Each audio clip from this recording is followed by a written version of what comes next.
Hello everyone. So far we discussed three important methods for finding the inverse Laplace transform. The first method is by partial fraction, second method is integral theorem, and the third method is convolution theorem. We have one more method for finding the inverse Laplace transform, and before going to that method, I will discuss an important function called unit step function. Okay, we are moving on to unit step function. Unit step function, or this is also called Heaviside function. This unit step function is defined as u of t minus a. Unit step function is actually denoted by u of t minus a. U means unit step function of t minus a. It is a function of t minus a. That is equal to 0 for all the t values which is less than a, and 1 for all the t values which is greater than a. See how unit step function is defined?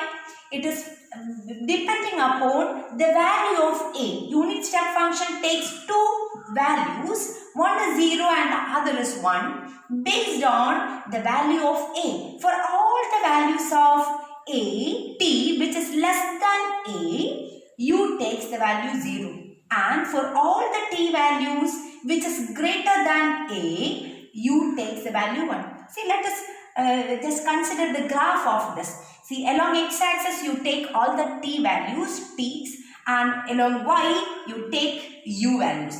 Okay, so on along x-axis you take a point a. Okay, so according to this definition, for all the t values which is less than a means from minus infinity to a. From minus infinity to a up to a, what is the u value? It is 0. So we can we can darken up to the value a. See, this is the u value. Now what about for t greater than a? On the right side of a, what is the value of u? U takes the value 1. So we have 1 here. Okay, so this is the graph of unit step function. And what about at the point A?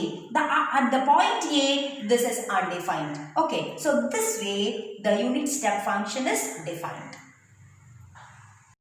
Now let us examine what is the Laplace transform of the unit step function.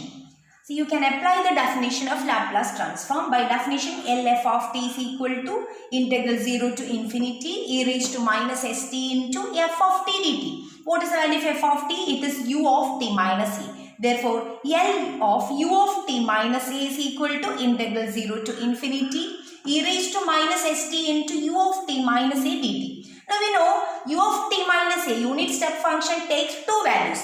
One is 0 for all the t values which is less than a, and other is 1 for all the t values which is greater than a. Therefore, the integral from 0 to infinity, so suppose we have the integral from 0 to infinity, in between you can take some a. Okay, so for all the t values which is less than a, the value will be 0, and for all the t values greater than a, the value will be 1. So, what I did is, I am splitting this single integral to two integrals. One is from 0 to a and other is from a to infinity. From 0 to a, what is the value of u? U is 0. Okay, u is 0. Therefore, the first integral vanishes.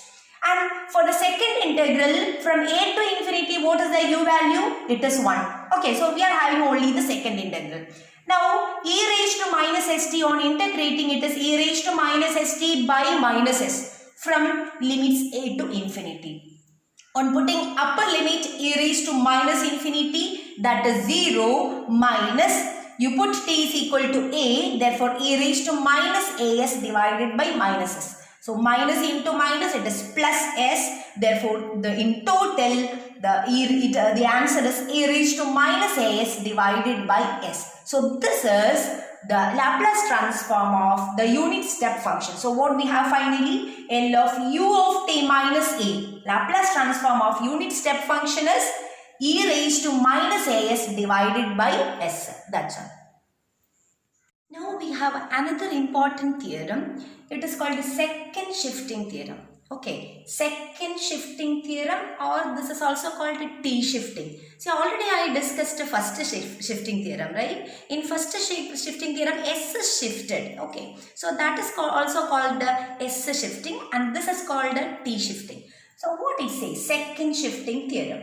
So it says that if L f of t is f of s, capital F of s, then L of f of t minus a into u of t minus e. This is equal to e raised to minus as into f of s. So what it says actually, the Laplace transform of the product of our function f into the unit step function u. See, each function f and u, these are written in terms of t minus a. So f of t minus a and u of t minus a. The Laplace transform of product of these equal to e raised to minus as into f of s. And this second shifting theorem is actually we are using in order to find the inverse Laplace transform. So what we will get when you are taking L inverse on both sides. See, already we have L here. You take L inverse both sides.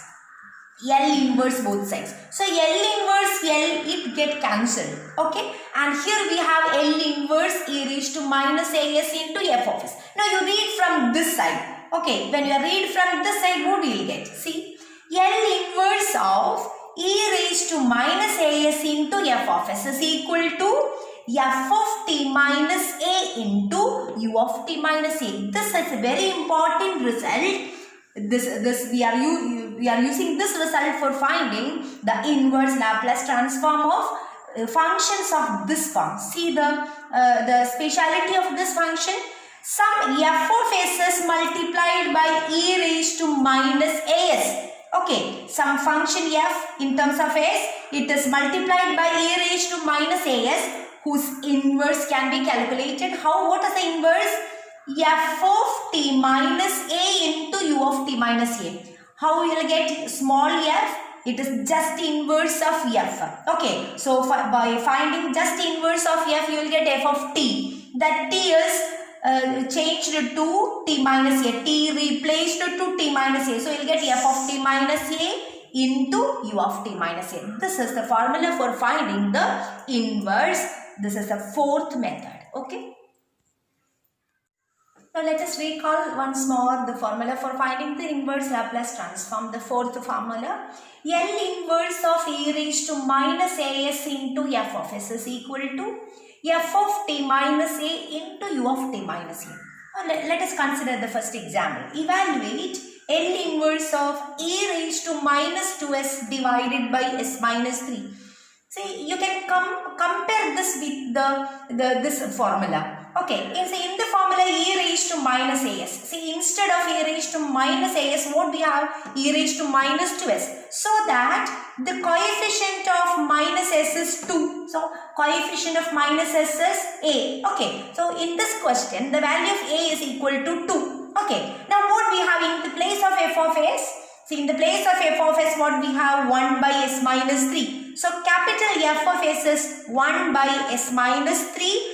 Therefore, small f of t. F of t, how you will get small f of t? You just find L inverse. L inverse of 1 by s minus 3 is e raised to 3t. Okay. Therefore, by second shifting theorem, by this formula, its inverse is f of t minus a. See, in f of t, you change t to t minus a. T minus a means t minus 2. So, here instead of t, you have to put t minus 2.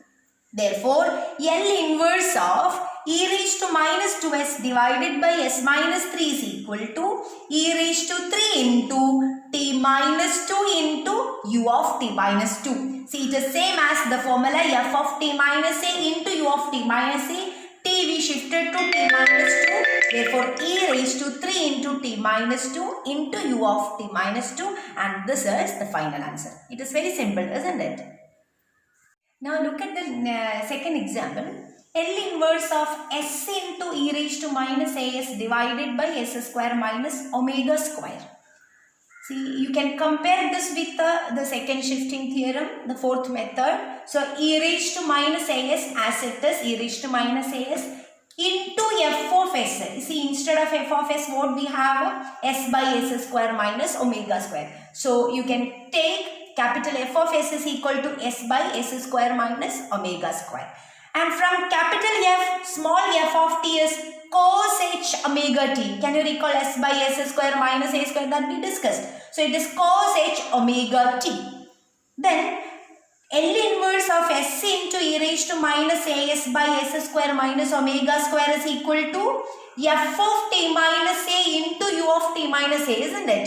By the previous theorem. So here this t we should shift to t minus a. So cos h omega into t minus a into u of t minus a. This is the final answer.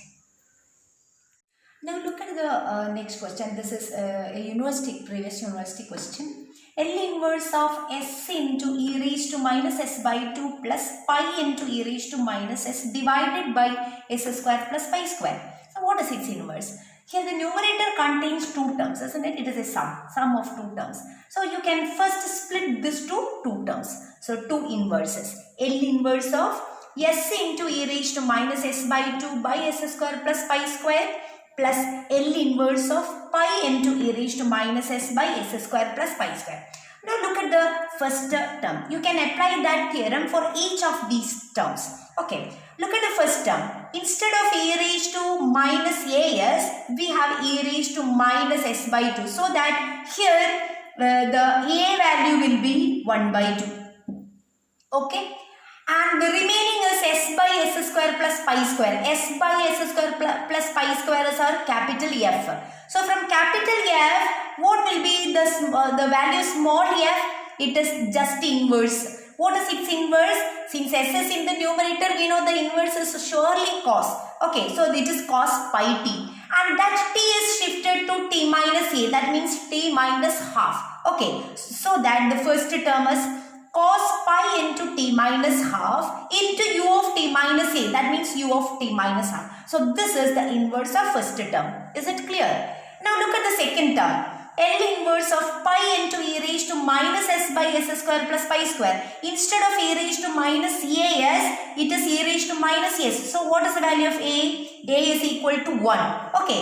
So, and the remaining is pi by s square plus pi square. Pi by s square plus pi square. A by s square plus a square form. What is its inverse? It is sine. So, sine t. In sine t, t shifted to t minus a. That means t minus 1. So, I wrote here sine pi into t minus 1 into u of t minus 1. And you can further simplify this. So, when you are multiplying this here, it is cos pi t minus cos pi by 2. Cos pi t minus cos pi by 2, when you are taking negative sign outside, it is of the form cos of minus theta, it is cos theta itself. So cos pi by 2 minus pi t. Cos pi by 2 minus pi t, it is cos 90 minus theta form. It is sin theta. So sin pi t into u of t minus half. Now what about this term? Sin of pi t minus pi. Okay, sin pi t minus pi. When you are taking minus sign outside, it is sin of minus theta. Sine of minus theta will be minus sine theta. So, and sine of 180 minus theta, pi minus pi t, it reduces to sine pi t. Therefore, the second term is sine pi t into u of t minus 1. And these two terms contain same sine pi t that can be taken outside. So, sine pi t into u of t minus half minus u of t minus 1. So, this is the final answer. So, remember once more, we have four important methods for finding the inverse Laplace transform. The first method is partial fraction, second method is integral theorem, and the third method is convolution. That is very important. And remember the fourth method, and there we used second shifting theorem, and these are the four important methods for finding inverse. Thank you very much.